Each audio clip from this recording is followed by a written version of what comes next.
Oh, is it in yours? You know what? I brought my own beauty light. Wait, hold on, ready? Nice. Nice.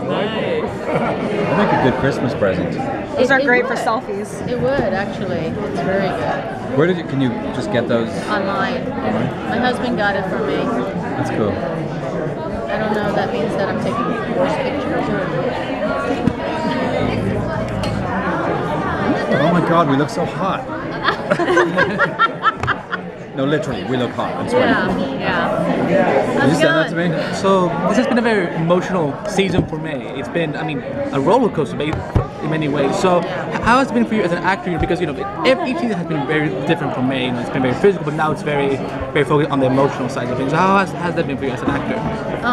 It's been a wonderful season and very challenging, because not only were we playing the real May and dealing with Is that the royal we? Is that the royal we? We're playing May, and then we're playing a different kind of May. You're the queen. There's a lot of people in here. Of S.H.I.E.L.D. It's There okay. are Everybody a lot knows. of people in here talking at the same time. You know that, Jason. I want to kill it. Sorry to interrupt. Did I say we? I think you did. That's it. Because you know why? I've had to play so many Mays this season. LMD May, Agent May, Hydra May. It's been a little confusing.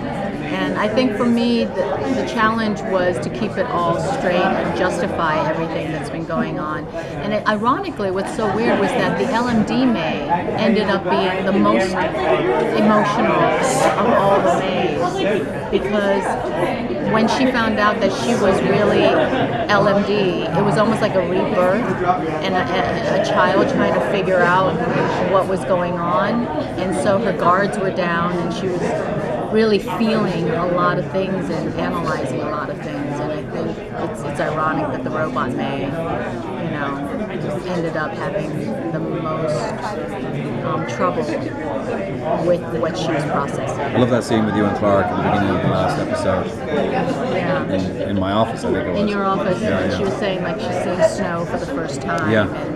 And not understanding and not trusting this Clark because it's not Clark, Coulson, yeah. Yeah.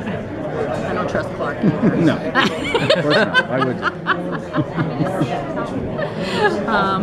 But it's been a fun challenge, and I don't know how our writers create so many amazing storylines all the time. Right? Yeah, and while also being, keeping loyal to the comic books and the spirit of the source material. Yeah. Pretty cool. So after playing so many versions of May, as you said, which one is the funnest one for you to have played in the past, in all of the seasons?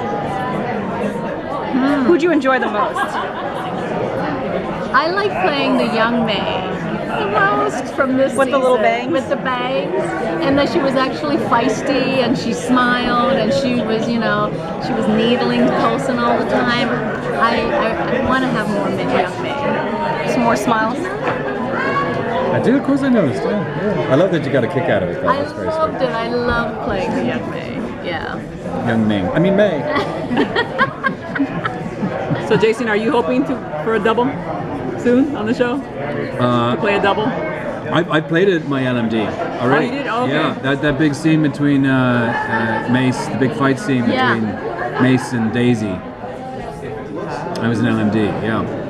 So we tried to make that fight slightly different to his other fights because he's fighting as a robot. So we were. And the robots are much stronger. Yeah, more powerful, and so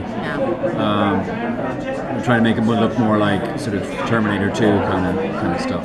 Did you study any of that to kind of come off with? Yeah, we looked at a little bit of it, and it was also incorporated into the choreography of the fight. So it was like something I had to do rather than wanted to do. But I thought it was cool. I thought it was well choreographed, Yeah, it looked well great. executed. And Jed Really looked shot great. that episode, and he did a fantastic job.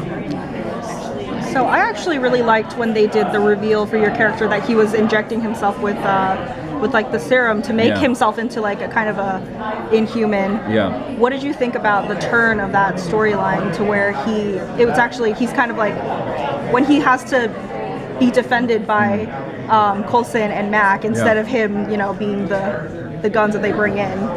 Well, you know, he was asked to do a job, and he felt that if he had said no, it would be disloyal to his country, and he wouldn't be doing his job. So he took the job on, believing that it was the right thing to do, and he was kind of a pawn really in the system. So it ended up that he had to lie about. What's that? You're my pawn. You're In life. in life. Go on. Okay. Go on. And so, you know, he believed he was doing the right thing, even though he was told to lie. So, other than the fact that he lied about being an inhuman, everything else I think was done with a sense of purity and goodness. So do you think his loyalty is with his country, or is it with the team that he's with? I think initially it's with his country, but now it's with Shield. And I think we've seen him stripped down literally and figuratively to his bare essence in the last few episodes, and you realize that he would do anything for Shield. He'll die for Shield, and he'll die before he gives anyone up. And I think that's him in his essence, to his core. And what I can say, I need to say at this table, as I said at all the other tables, is that in the framework, Mace is the leader of the Inhuman Resistance. So that sort of sense of protecting Inhumans and humans alike carries through even into the framework. So Henry was saying that they get the script like the night before and 2 nights before the shoot. Yes. Would you like also to get him a little earlier because it's such a complicated story and... Yeah, I mean, we have, you know, we always have the writer of the episode on set with us so that we can ask them all those questions, because we really don't have a lot of time to break down the script and figure everything out. Sometimes it's on the day and you think it's supposed to go one way, and then the writer will come in and go, no, actually it's going to be this and this and this, because they know what the future storyline is that we are not privy to. So when you're acting in this environment, a lot of times it's an incredible amount of trust that you put to the director and the writers, and at the same time you try as an actor to find justification for those moments without really knowing what's going to happen down the line, and it's difficult.